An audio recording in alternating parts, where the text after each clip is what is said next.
La antidieta. Primera parte. Capítulo 6. El principio de la adecuada combinación de los alimentos. Quizás el lector ya algo sepa de la adecuada combinación de alimentos, que cada vez, y bien justificadamente, va haciéndose más popular. La importancia de combinar adecuadamente los alimentos ha sido demostrada como resultado de investigaciones repetidas una y otra vez a lo largo de los últimos 85 años. De hecho, es probable que una de las personas que primero estudiaron este tema sea familiar para los lectores. ¿No suena conocido el nombre de Ivan Pavlov? Pues, además de sus experimentos sobre reflejos condicionados, Pavlov también estudió mucho las combinaciones adecuadas de alimentos, y en 1902 publicó un libro, El funcionamiento de las glándulas digestivas, en el que revelaba los fundamentos básicos de la combinación de alimentos. La adecuada combinación de alimentos funciona, y funciona muy bien. Posteriormente se han hecho muchos estudios que destacan su valor, y el más notable entre ellos es el del Dr. Herbert M. Shelton,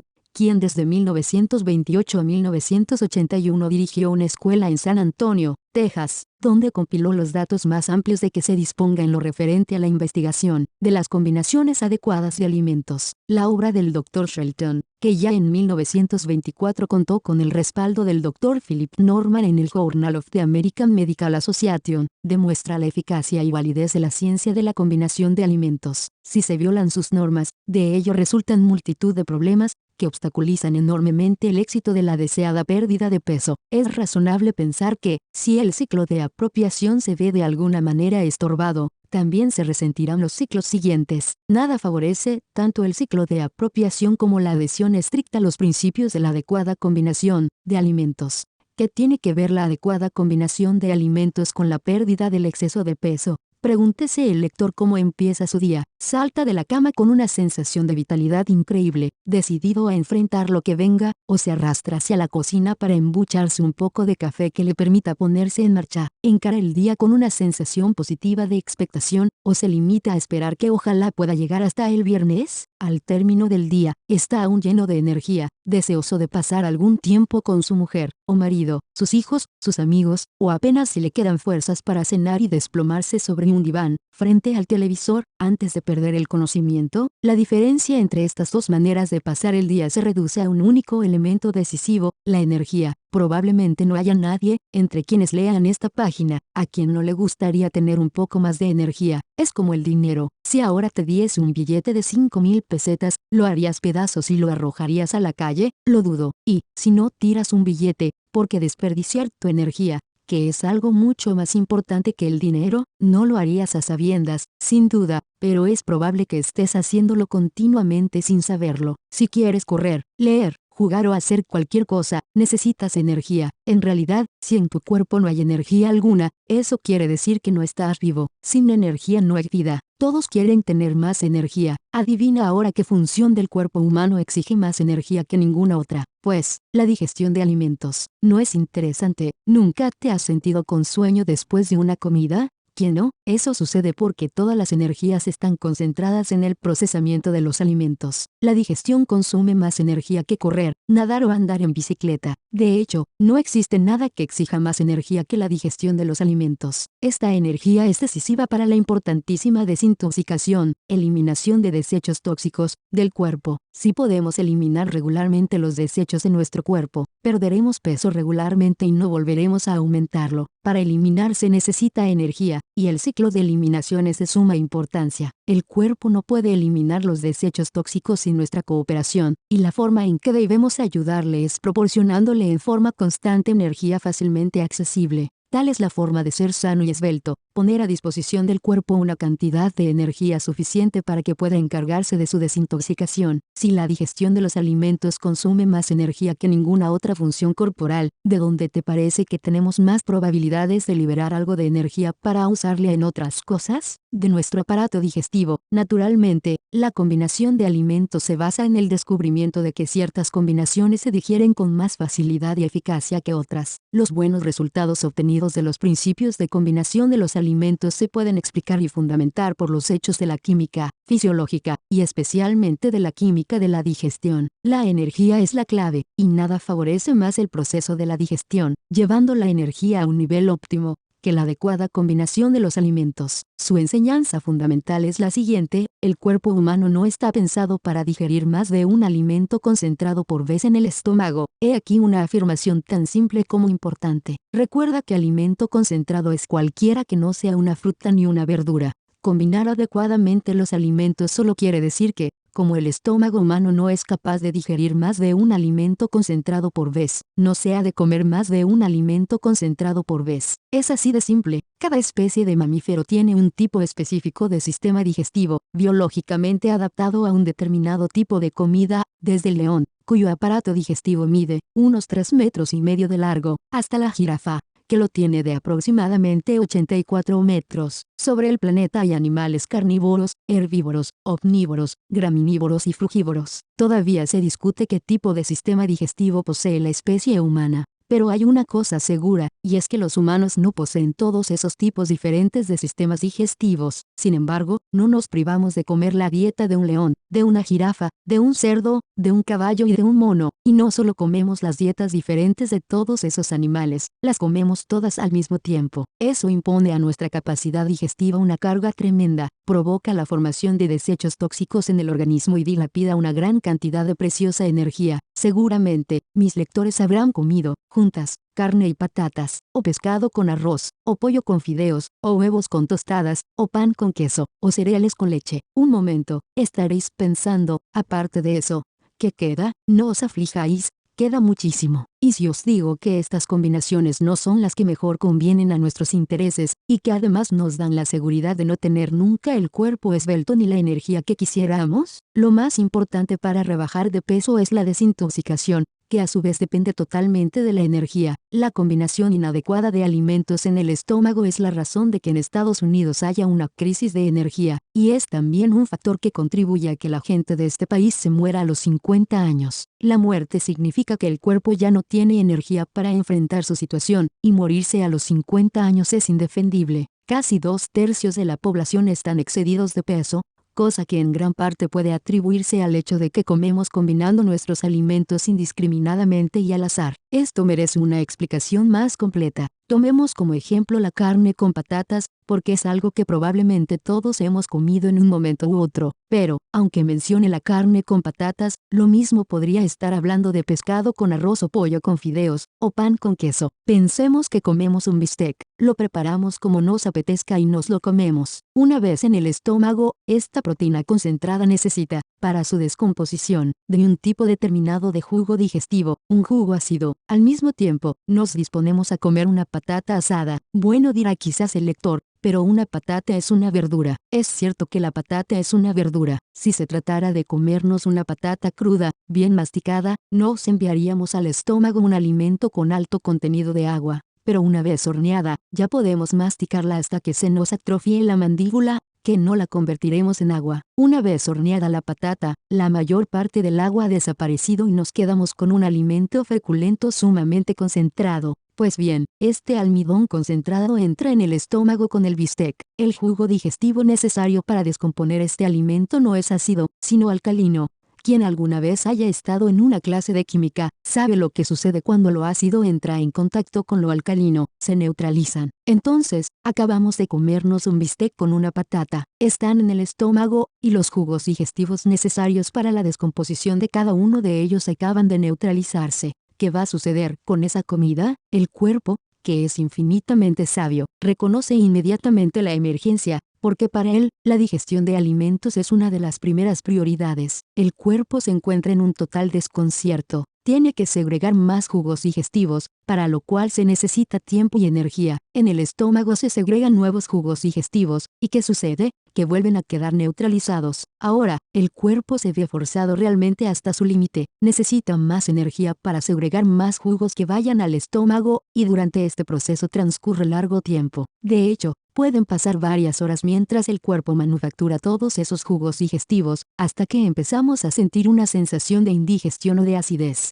Finalmente la comida, sin haber llegado nunca a ser adecuadamente digerida, sale simplemente del estómago por la acción peristáltica de los intestinos. Esta comida sin digerir pasa forzadamente a los intestinos. Tras haber estado varias horas retenida en el estómago, es importante entender exactamente qué es lo que ha ocurrido. La mayor parte de las proteínas, tras haber permanecido tanto tiempo en el estómago, se están pudriendo. La mayor parte de los carbohidratos han fermentado. La putrefacción y la fermentación son dos procesos que no sirven al cuerpo humano, en ninguna circunstancia. Las sustancias nutritivas afectadas por ello no pueden ser incorporadas a una estructura celular sana. Los alimentos que han sufrido alguno de estos dos procesos generan ácidos tóxicos en el cuerpo, y a causa de ellos se producen gases, flatulencias, más acidez, indigestión y Alka-Seltzer, bicarbonato, leche de magnesia, la lista es larga. Consumimos antiácidos por toneladas. ¿Por qué? Porque comemos al azar e indiscriminadamente. Cuando todos esos alimentos incompatibles llegan juntos al estómago, el cuerpo no sabe qué hacer con ellos. Somos la única especie en el mundo que, cuando termina de comer, necesita medicarse para que la comida pueda seguir su recorrido por las tripas. Debido a toda esa putrefacción y fermentación, y a los ácidos resultantes, lo que en realidad hay en el estómago a esta altura es una masa de alimentos arruinados y malolientes, que están echándose a perder. Ya sé que esto no es muy grato, y mi intención no es ser desagradable, pero quiero ser realista, y eso es exactamente lo que está sucediendo dentro del organismo. La comida se ha visto forzada a permanecer en el estómago, sin digerir, y está, literalmente, pudriéndose. Las sustancias nutritivas que pudo haber habido en esos alimentos se han perdido. Durante ese largo tiempo que permanecen en el estómago, el cuerpo gasta una cantidad increíble de energía. Después, la comida se ve forzada a pasar a los intestinos, y tiene que recorrer unos 9 metros de canal intestinal. ¿Te imaginas? 9 metros de intestinos se ven obligados a arreglárselas como puedan con esos alimentos podridos. Por eso la gente está cansada después de haber comido de esa manera, por eso no tiene energía. Esos alimentos pueden necesitar hasta 8 horas nada más que para salir del estómago, y entre 20 y 40 más para completar el recorrido por los intestinos. En The Hygienic System, volúmenes 2, Herbert M. Shelton describe la obra del Dr. Arthur Casson, quien en 1945, con sus ayudantes, realizó una serie de experimentos con 2 grupos de sujetos. Estos experimentos demostraron que consumir en la misma comida proteínas y carbohidratos retarda, e incluso impide, la digestión. Llevó a cabo pruebas de control, en las que se registró el tiempo de digestión y se hizo finalmente un análisis de materia fecal. Sus conclusiones: las pruebas revelan siempre que la digestión de las proteínas en el estómago se retarda cuando se las mezcla con almidones. El grado en que esto sucede varía con cada individuo, y también según cuál sea el tipo de proteína o de almidón ingerido. Un examen de la materia fecal revela gránulos de almidón sin digerir, lo mismo que porciones y fibras de proteínas, en tanto que, cuando se las ingiere por separado, cada una de las dos sustancias llega a finalizar su digestión. Si los alimentos se combinan adecuadamente, sufren una descomposición completa y son absorbidos y utilizados por el cuerpo. Entonces, en la materia fecal no aparecen fragmentos sin digerir. Cuando se consumen combinaciones de alimentos incompatibles y se produce fermentación, encontramos también que en el tubo digestivo se produce alcohol, con las mismas consecuencias que resultarían de beberlo, y con el mismo riesgo potencial para el hígado. El principio de la adecuada combinación de alimentos se limita a sugerir que no queremos desperdiciar energía, no queremos que la comida esté 8 horas pudriéndose en el estómago y contaminando los intestinos durante 20 horas más. Lo que realmente queremos es que pase en el estómago aproximadamente 3 horas, sin putrefacción, ni fermentación, ni gases, ni flatulencia, ni acidez ni indigestión que nos obliguen a medicarnos. Queremos que nuestros alimentos pasen rápida y eficazmente por los intestinos, y la manera de asegurarlo es no consumir más que un alimento concentrado por vez, no 2. Comer simultáneamente 2 alimentos concentrados sería causa de que estos se pudran, y una comida que se pudre no puede ser asimilada. Una combinación inadecuada de alimentos altera drásticamente los ciclos de asimilación y de eliminación. Hay una manera muy simple de evitar todo este problema. Si queréis comer un bistec, o un trozo de pescado o de pollo, perfecto. Simplemente, poned atención en que si vais a comer cualquier cosa que sea carne, ese deberá ser vuestro único alimento concentrado para esa comida. Eso significa que no debéis acompañarlo de ningún otro alimento concentrado, nada de patatas, ni de arroz, fideos, queso o pan, Con el comed solamente alimentos de alto contenido de agua. En otras palabras, acompañad el bistec con algunas verduras, digamos, por ejemplo, un poco de brócolis y calabacines. Puede ser cualquier verdura que os guste. Hay que entender que las verduras no necesitan sus propios jugos digestivos específicos, se descompondrán tanto en un medio ácido como en uno alcalino. Supongamos que cocemos ligeramente al vapor un poco de brócolis con calabacines, o que los freímos o los salteamos, según como nos guste prepararlos, sin olvidar que cuanto más larga sea la cocción, tanto más agua y más vida extraeremos de nuestras verduras. Pues, preparamos las verduras, y con ellas y el bistec comemos una ensalada cruda. No creo que nadie vaya a quedarse con hambre después de haber comido así. No es nuestra intención que alguien pase hambre. De lo que hablamos es de que hay ciertas limitaciones fisiológicas que tiene el cuerpo humano, y que hay que respetarlas, nada más. Quien quiera comerse la patata al horno, pues que se la coma, con un poco de mantequilla, preferentemente sin pasteurizar si la consigue, y acompañada de verduras, brócolis, calabacines, judías verdes, lo que le guste, y de su ensalada. Tampoco en este caso tiene por qué quedarse con hambre. Supongo que está claro lo que significa combinar los alimentos. Si queremos comer carne, la comeremos con verduras y ensalada. Si queremos patatas, las comeremos con verduras y ensalada, y el pan con verduras y ensalada, y las pastas con mantequilla al ajo, por ejemplo, y verduras y ensalada. ¿Queréis comer queso? Pues, cortado o rallado, agregadlo a la ensalada, sin croutons o derretidlo sobre las verduras. Quizás esto le parezca demasiado simple a la gente que tiene miedo de no comer suficientes proteínas si no consume carne en todas las comidas, pero este es un tema sobre el cual volveré en el capítulo 7. Ya ve, lector, cómo estamos disfrutando al comer. Estamos comiendo lo que nos gusta, pero sin mezclarlo todo ni comernos todo junto al mismo tiempo. Esta práctica no solo permite una extracción y utilización óptimas de las sustancias nutritivas que hay en los alimentos, ya que no se produce putrefacción ni fermentación, sino que además pone fin a los dolorosos trastornos digestivos e incrementa sustancialmente la energía disponible. La violación de las combinaciones adecuadas tiene muchas consecuencias negativas, y de la adhesión a sus principios provienen muchos resultados positivos. Vayamos en busca de lo positivo, y el primer resultado positivo es la pérdida de peso. Según mi parecer, el primer resultado positivo que se consigue es el aumento de la salud y la vitalidad general. Tener el control de peso como principal objetivo, lo que parece ser la meta del libro, es absurdo, ya que el exceso de peso no es el problema en sí, sino que es consecuencia de, ocasionalmente, alguien objeta que la naturaleza misma combina almidones y proteínas en el mismo alimento, diciendo que si la naturaleza lo hace,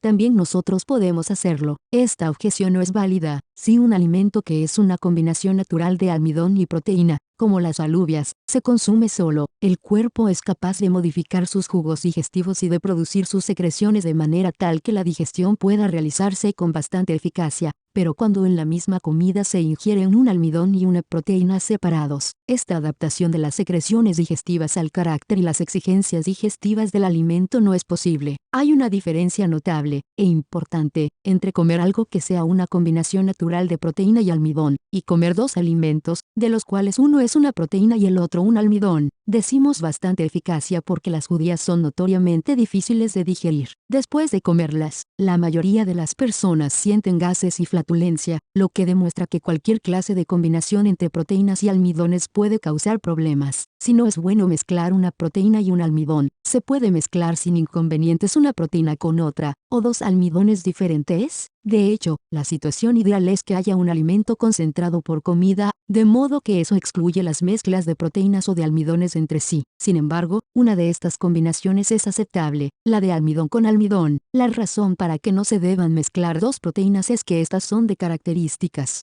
tan diferentes y de composición tan compleja que las modificaciones necesarias para satisfacer las exigencias que impone la digestión de más de una proteína son imposibles. Por consiguiente, ambas proteínas entran en putrefacción en el organismo. Esto no significa que no se puedan comer juntas dos clases diferentes de carne o dos tipos diferentes de nueces, pero sí quiere decir, por cierto, que no se han de comer simultáneamente dos proteínas diferentes, carne, huevos, productos lácteos o nueces. Los almidones no son de descomposición tan difícil como la de las proteínas, de manera que se puede consumir más de un almidón por vez. Por ejemplo, si alguien quiere agregar croutons a una ensalada, y comer además una patata asada, eso no le provocaría una fermentación digestiva. El arroz con judías, aunque resulta pesado, también es una combinación que puede ser compatible en el estómago. Tampoco estaría mal acompañar un sándwich de aguacate con algunas cortezas de maíz, aunque, ciertamente, reiteramos que solo uno de estos alimentos por vez estaría mejor, porque representaría menos trabajo para el cuerpo y, por ende, un menor gasto de energía.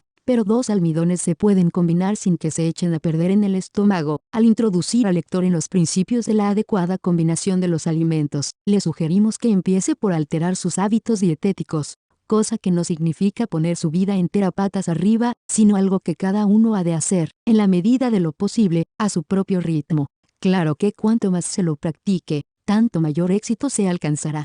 Cuanto mayor sea la frecuencia con que lo hagas, más rápidamente podrás rebajar el peso que te interesa perder. ¿Ves qué simple es esta información? De lo que hablamos aquí es de una nueva manera de comer, algo que evidentemente necesitamos. La forma en que se ha venido comiendo en Estados Unidos durante el último siglo, aproximadamente, ha llevado a su población a un punto en que más de la mitad de ella está luchando con problemas de exceso de peso. En nuestra cultura jamás se nos ha enseñado la manera adecuada de nutrir el cuerpo. Por lo que acabamos de ver, es obvio que la manera estándar de encarar la nutrición, la teoría de los 4 grupos de alimentos, no funciona, en cuanto es un enfoque arcaico y contraproducente. Ya sé que la teoría de los 4 grupos ha sido durante muchos años el evangelio de la nutrición, pero las pruebas que desmienten su valor están ante nuestras narices. El hecho de que actualmente haya tanta gente enferma y con exceso de peso demuestra que no funciona, y el problema dista mucho de estar bajo control. En una conferencia reciente sobre la obesidad, que se celebró en la Facultad de Medicina de la Johns Hopkins University, y a la que concurrieron investigadores y clínicos que se ocupan de la obesidad, el Dr. Gerard Smith, del Centro Médico de Cornell University, refiriéndose a los indicios fisiológicos que desencadenan e interrumpen el comportamiento alimentario, expresó: no sabemos dónde buscar, y no hemos encontrado tales indicios. La extensión de nuestra ignorancia es total. El almuerzo que se sirvió en aquella reunión consistía en roast beef con puré de patatas y salsa, brécoles, gelatina y pastel de chocolate. No cabe duda de que su ignorancia de los principios de la adecuada combinación de alimentos es total. Si no fuera por la clásica creencia en la teoría de los 4 grupos de alimentos, no serían tan comunes esas combinaciones lamentables. Para algunas personas puede resultar difícil olvidarse del mito de los 4 grupos, pero la única dificultad reside en el sistema de creencias que se ha ido consolidando con los años. Los sistemas de creencias pueden ser el más importante de los obstáculos al progreso. Si se cree en algo con la suficiente convicción, no hay pruebas ni demostraciones de la falsedad de ese algo que puedan disuadir al creyente. Recuérdese la dramática situación de Galileo, hace 3 siglos, severamente castigado por su ridícula creencia de que el Sol no describía una órbita alrededor de la Tierra. Galileo, cuya teoría se basaba en la obra anterior de Copérnico, fue encarcelado por insinuar algo tan absurdo como que el Sol no giraba en torno de la Tierra. Vamos, si cualquiera podía salir fuera y observar cómo el Sol recorría el cielo y todas las noches se sumergía en el océano o desaparecía detrás de una montaña, ¿verdad? Pues no, yo diría que hoy nadie cree que el Sol describe una órbita alrededor de la Tierra, aunque indudablemente da esa impresión, pues lo mismo sucede con algunos hábitos dietéticos que tenemos. Parece que fueran correctos, pero son exactamente todo lo contrario. Más de 300 años después de haber sido dadas a conocer las observaciones de Galileo, y aun cuando él tuviera razón y todos los demás se equivocaran, la Iglesia Católica apenas sí está llegando a exonerarlo de la culpa de haber tenido razón. Las tradiciones, por falaces que puedan ser, se resisten a morir. Combinar adecuadamente los alimentos no es nada que prive a nadie de comer las cosas que le gustan, simplemente, no hay que comerlas todas al mismo tiempo. Si comemos de acuerdo con el principio de las combinaciones de alimentos compatibles, no tendremos una enorme pérdida de energía, tendremos un excedente de energía. Quizás el lector recuerde su última comida de Navidad, quizá después de comer haya pronunciado, como lo hemos hecho muchos, la famosa declaración: jamás volveré a comer. Pero uno termina la comida y va a sentarse a las salas de estar, con la intención de no probar un bocado más, y todo empieza de nuevo. Le ofrecen un café, sí, gracias, y un trocito de pastel, o unos bombones. Bueno, está bien, eso, cuando apenas puedes ya doblarte y te cuesta estar sentado. Pero, ¿por qué? Pues, porque has hecho demasiadas combinaciones de elementos. Te serviste pavo, y no digo que no haya que comer pavo en Navidad, pero probablemente además del pavo hubo un roast beef o un jamón, o ambos, y tú probaste un poco de cada uno. Venían con puré de patatas y de castañas, y te serviste algo, y estaba el relleno, claro, y la salsa y el pan, y un poco de verdura simbólica que nadie toca. Supongo que todos los lectores me entienden. No quiero decir que no haya que participar en las celebraciones, pero la razón de que el cuerpo se sienta totalmente exhausto después de semejante comida es que en el estómago se han juntado tantos alimentos diferentes, concentrados e incompatibles, que el organismo está hecho un revoltijo. Si esto se hace de cuando en cuando, el cuerpo tiene alguna probabilidad de hacer frente a la situación. Pero si se produce con regularidad, sobreviene el derrumbe. Después de haber nutrido el cuerpo, y especialmente si se trata de una celebración, deberíamos sentirnos vibrantes, dispuestos a conquistar el mundo, y en cambio, apenas si somos capaces de conquistar la cama. ¿Recordáis el león de que hablamos antes, el que había cazado la cebra? Cuando el león se comió la cebra, no se la sirvió con patatas al horno. Eso no existe en la jungla. Los animales en estado natural mantienen un nivel de salud mucho más alto que el nuestro. No solo comen alimentos con elevado contenido en agua, sino que además los combinan adecuadamente. Los animales en estado natural no combinan mal sus alimentos.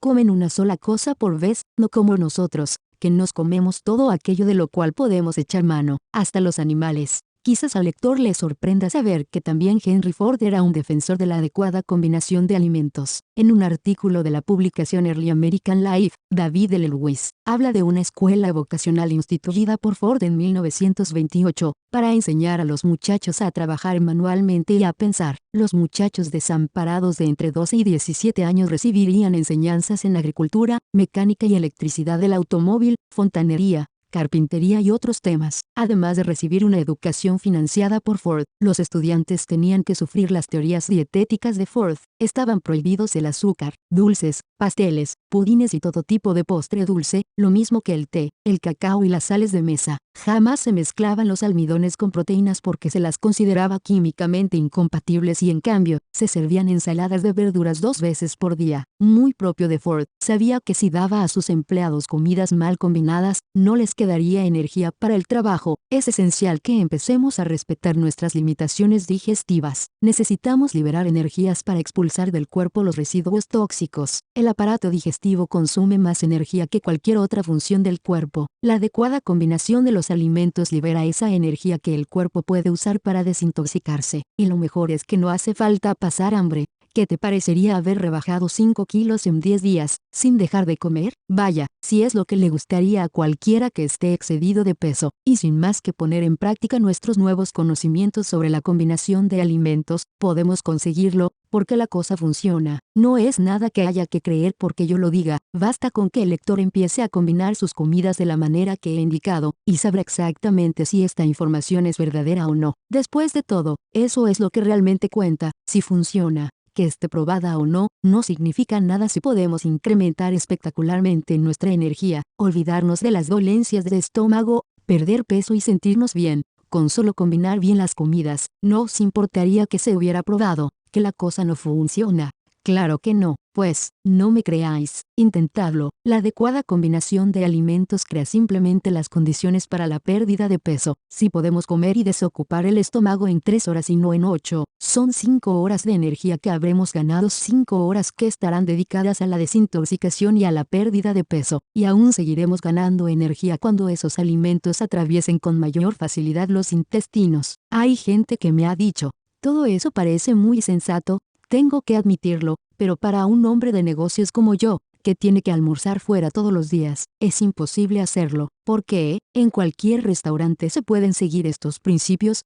Cualquier buen restaurante le permite a uno pedir lo que quiera. El cliente eres tú eres el que paga, y puedes tener lo que quieras. Puedes entrar con tus acompañantes y preguntar, ¿cuál es el plato del día? Hoy tenemos una trucha fresca excelente. Perfecto, haga el favor de traerme la trucha, pero en vez del arroz que la acompaña, ¿qué verduras tiene? Pues hoy tenemos espárragos frescos y coliflor. Muy bien, tráigame la trucha con verduras, y también una ensalada, por favor. Además, podrás elegir tú mismo tu almuerzo sin que tus acompañantes te pregunten cómo es que no te comes el arroz. Nadie te preguntará nada. Lo bueno de todo esto es que, cuando os levantéis, tú te sentirás liviano y en condiciones de seguir trabajando con abundante energía, y en cambio tus compañeros tendrán el estómago lleno de comida en malas condiciones. que los hará sentir desganados. Se sentirán cansados y tendrán que animarse con café o con algún otro estimulante tóxico, de esos que crean hábito. Lo fantástico de la combinación adecuada de alimentos es que mejora de manera notable el nivel de energía y, al mismo tiempo, libera en el organismo todo lo que hace falta para que el cuerpo se deshaga del exceso de desechos que da sensación de pesadez. Ya sé que parece muy simple, y lo maravilloso de este método es que es simple, no exige más que pequeños cambios. Si para consolidar tu problema necesitaste 20, o 30, o 40 años, tienes tiempo para invertir la situación, pero lo importante es que tienes que empezar. Cada vez que hablo de este tema me entusiasmo, porque sé lo simple y obvia que es esta información. He visto cómo funciona con miles de personas, y sé que hay miles más, entre quienes se cuentan mis lectores que pueden empezar a experimentar esta sensación maravillosa de controlar, de saber cómo desarrollar un cuerpo esbelto, y de hacer entonces lo necesario para que ese cuerpo se manifieste.